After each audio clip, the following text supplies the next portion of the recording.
అన్ని మనం మాట్లాడుకున్నాం సరే, వీళ్ళు ఇచ్చిన హామీలు నెరవేర్చట్లేదు, ప్రజలు వ్యతిరేకంగా ఉన్నారు, మీ వైపు చూస్తున్నారు, అంతే కదా, ఒక మాటలో అయిపోయింది కదా, అంతేనా? ఇచ్చిన హామీలు అమలు చేయకపోగా రెండోది పవన్ కళ్యాణ్ గారు అనేటువంటి ఒక వ్యక్తి తెలుగుదేశం పార్టీ వెనక నిలబడడం వల్ల ఐటీలో ఉన్నటువంటి ఆ పార్టీ జీవాన్ని పోస్తుంది. ఎందుకంటే పవన్ కళ్యాణ్ గారికి ఉన్నటువంటి vote banking Telugu Desam party vote banking తో యాడ్ అవడం వల్ల ఈరోజు వాళ్ళ ఓకేనండి, అదంతా మనం చాలా సార్లు విశ్లేషించాం కదా. ఓకే, మీ వైపు జనాలు చూస్తున్నారు, అంతే కదా Suresh? Okay Vijay, vote banking మాకుంది. ఇప్పుడు బ్రదర్ సురేష్ మీరు ఓకే ఓకే 6% పార్టీ కాదు మాది. ఓకే ఓకే ఓటు బ్యాంకింగ్ ఉంది. రైట్ అమ్మా సురేష్, ఒక్క నిమిషం. సరే ఓకే, ఎందుకు అవన్నీ? మీ వైపు చూస్తున్నారు అన్నారు, వాళ్ళు తప్పులు చేస్తున్నారు అన్నారు, హామీలు నిలబెట్టలేదు అన్నారు, అయిపోయింది. ఒక చిన్న మాట ఇస్తాను విజయ్. ఇప్పుడు బ్రదర్ సురేష్ మీరు ఓకే ఓకే ఓకే ఓకే మీ కాన్ఫిడెన్స్ మీది ఫైన్ ఒక్క నిమిషం ఉండండి. ఇప్పుడు బ్రదర్ సురేష్ మీరు ఓకే, మీ యొక్క కాన్ఫిడెంట్ కి నేను జోహారు. ఓకే, మీకు వైసీపీ మీద జగన్మోహన్ రెడ్డి గారి మీద ఉన్న నమ్మకం బాగానే ఉంది. కాకపోతే ఇక్కడ మీరు అంటా ఉన్నారు సంక్షేమం లేదు, పథకాలు లేవు, పార్టీ కూటమి వచ్చిన తర్వాత. సరే క్రాస్ టాక్ వద్దు, ఫాస్ట్ గా ఒక నిమిషం. ఇప్పుడు ఇక్కడ ఒకటి గుర్తు పెట్టుకోవాలి, మీరు వచ్చిన తర్వాత ఆంధ్రప్రదేశ్ రాష్ట్రానికి రాజధాని ఎక్కడ అంటే 3 ముక్కలాట్లు ఆడించేశారు. ఇప్పుడు మళ్ళా అవన్నీ ఇప్పుడు ఎందుకు అబ్బా, మీరేవో సంక్షేమం ఇవ్వట్లేదని అందువల్ల మీరు ఎప్పుడు ఇచ్చేస్తారు చెప్పండి, అయిపోయింది. రెండోది మీరు ఎగ్గొట్టినటువంటి ఫీజు రియంబర్స్మెంట్ ఈ రోజు 1000 కోట్లు విడుదల చేసాం. 1000 కోట్లకు గాను విజయ్ దాని మీద పరిస్థితి కూటమి ప్రభుత్వం మీరు ఎగ్గొట్టింది. ఓకే అంటే గుర్తు చేసుకున్నారు. రెండోది ఈ రోజు మీరు తొలగించినటువంటి అన్నా క్యాంటీన్ మళ్ళా పెట్టాం 5 రూపాయల భోజనం. ఓకే ఏం బ్రదర్?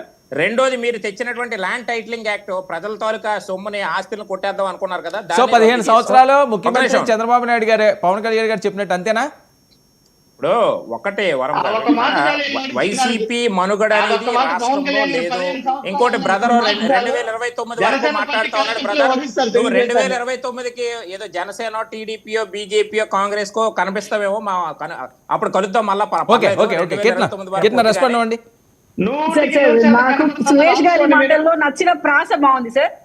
అంటే ఎస్పెషల్లీ పథకాలు కావాలంటే పథకాల కన్నా ప్రాణాలు ముఖ్యం ప్రజలకైతే. గత ప్రభుత్వంలో ప్రాణాలు కాపాడుకోవడానికి కాదండి, కాదు కీర్తన మీ ప్రాంతమే కదా, అందుకని మీకు ప్రాసం వచ్చితే బాగా.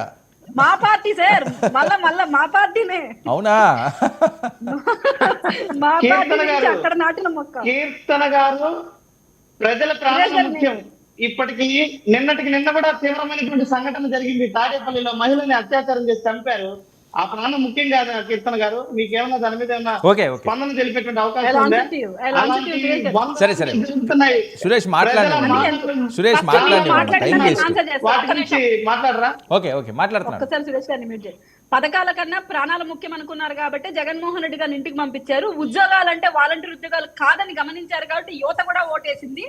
ఫ్రీ కరెంటు, సంక్షేమ పథకాల పేరుతో మేము ఉద్ధరిస్తారని చెప్పి మోసం చేశారు కాబట్టి ఇంటికి పంపించారు. వైనాట్ 175 అన్న వ్యక్తిని ఈ పక్క 1 ఆ పక్క 1 మాత్రం మిగిలించి 11 సీట్లకు పరిమితం చేశారు. ఇంకోటి, ప్రజలు మన్నన కాదండి, ముందు కుటుంబంలో ఉన్న తల్లి, చెల్లి, వాళ్ళ పక్కన కొంతమంది చెప్పండి జగన్మోహన్ రెడ్డి గారికి నా విజ్ఞప్తి. అండ్ మహిళల గురించి మీరు మాట్లాడుతున్నారు. మీ తాడేపల్లి ప్యాలెస్ కి అతి సమీపంలోనే భర్త ముందరే ఒక భారీ నగాయిత్యానికి అయిపోయింది కదండి, అందుకనే మీకు ఇన్ని సీట్లు వచ్చినాయి కదా.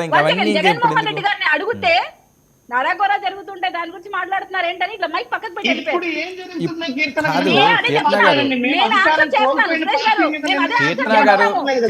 ఒక్క నిమిషం అండి. టీడీపీ కానీ జనసేన కానీ సరే ఒక్క నిమిషం మీరిద్దరూ సైలెంట్ గా ఉండండి. ఒక్క నిమిషం సురేష్ ఒక్క నిమిషం కీర్తన 1 మినిట్. సురేష్ ఒక్క నిమిషం. ఇప్పుడు తెలుగుదేశం పార్టీ కానీ జనసేన పార్టీ కానీ గతంలో వైఎస్ఆర్సీపీ ఏం చేసింది అన్నది అది మర్చిపోవాలి ఫస్ట్. అలా చేశారు కాబట్టి మీకు అవకాశం వచ్చింది. మీరేం చేస్తారని చెప్తే అయిపోయింది. ఇంక దానికి ఎందుకు అప్పుడు అలా చేశారు ఇప్పుడు ఇలా చేశారంటే అలా చేశారు కాబట్టి కదా మీకు ఇచ్చారు ఈ ఛాన్స్. వరం గారు ఈ రోజు ఆంధ్రప్రదేశ్ రాష్ట్రానికి ఎక్కడో ఉన్నటువంటి దావోస్ వెళ్ళి ఈ రోజు 6,38,000 కోట్ల రూపాయలు పెట్టుబడి ఈ రోజు ద్వారాగా 4.5 లక్షల ఉద్యోగ ఓకేనండి, మంచిదే కదా, మంచిదే కదా, చేయండి, రాష్ట్రానికి మంచి చేయండి, మీరే ఉండండి. ఎవరు ఇంకపోతే వద్దన్నారు? మా వైసీపీ సోదరులు మాట్లాడుతున్నారు. కూటమి ప్రభుత్వం కావాలని బ్రదర్, ఈరోజు నిమిషం, ప్రజలు అయిపోయింది టైం. కోరుకుంటా ఉన్నారు. స్టిల్ ఇదే మన పవన్ కళ్యాణ్ గారు మాట్లాడేది కూడా చంద్రబాబు నాయుడు గారు ఇంకొక 15 సంవత్సరాలు ముఖ్యమంత్రిగా ఉండాలి, నేను డిప్యూటీ సీఎం గా ఉండాలి, ఈ రాష్ట్రాన్ని మంచి విధానంలో నడిపించాలని సరే ఆయన clear గా ఉండండి, చెప్పారు మంచి కదా. చేసి ఉండండి. ఆయన 30 సంవత్సరాలు సార్, అన్నారు. మంచి చేసి కాబట్టి 15 కాదు, మీరు 20 15 సంవత్సరాలు కాదు, ఉండండి. ఉండండి, ప్రజలు ఎవరు జీవిస్తారులే వద్దన్నారు? కానీ సార్ వైసీపీ మాట్లాడిన దాన్ని మంచి కౌంటర్ ఇవ్వాలి జరగాలి సార్. కదన్నా, మీరు మంచి ఇప్పుడు చేయట్లేదు కదా. జగన్మోహన్ ఏం రెడ్డి గారు చేస్తున్నారు? ఇప్పటివరకు సంపద సృష్టించి సంక్షేమాన్ని ఇస్తామన్నారు. సోదరా, ఒక సంపద నిమిషం. సృష్టి లేదు, సురేష్ సంక్షేమం ఒక్క లేదు. నిమిషం, సురేష్ ఒక్క నిమిషం. ఒక్క నిమిషం. ఇప్పుడు జగన్మోహన్ రెడ్డి గారు ఇప్పటికీ నాకు తెలిసి 4 ఎలక్షన్ చూశారు సార్. 2012 కానీ 14 కానీ 19 కానీ 24 కానీ 4 ఎలక్షన్లో 3 ఎలక్షన్లో జగన్మోహన్ రెడ్డి గారు ఒంటరిగా రాలేదు. జగన్మోహన్ రెడ్డి గారు తోడుగా తల్లి చెల్లి ఉండటం వల్ల ఆయన ఎలక్షన్ వచ్చారు సార్. ఆ 3 ఎలక్షన్లో వండర్ఫుల్ మెజారిటీ వచ్చింది. 24 వాళ్ళు లేరు కాబట్టి మీకు ఎన్ని వచ్చినాయి? 24 వచ్చినాయి. 24 11 వచ్చినాయి, 11 వచ్చినాయి సార్. ఇప్పుడు వాళ్ళిద్దరు రావాలా, కాంగ్రెస్ ఇద్దరు కలిసి వెళ్ళాలా? చెప్తున్నా సార్. ఇంకపోతే ఇప్పుడు వైసీపీ సోదరులు చెప్తా, వీళ్ళు ఏం చెప్తున్నారు?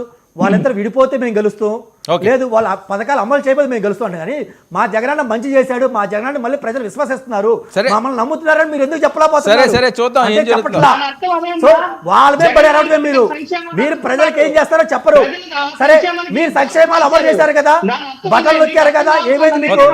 ఇప్పుడు బటన్లు నొక్కితే 11 ఇస్తారు. సంక్షేమాన్ని ప్రజలకు బటన్లు దూరం నొక్కుతా చేసే కూర్చుంటేనే సరే సరే, ఇస్తారు. ఓకే, చూద్దాంలేండి. తిరిగి ఇంకా ఆ సంక్షేమం కాదండి. కావాలంటే ఖచ్చితంగా జగన్మోహన్ రెడ్డి గారు మళ్ళీ ముఖ్యమంత్రి అవ్వాలి. ఓకే, అందుకు సురేష్. మళ్ళీ జగన్మోహన్ దేనికోసం? దేనికోసం?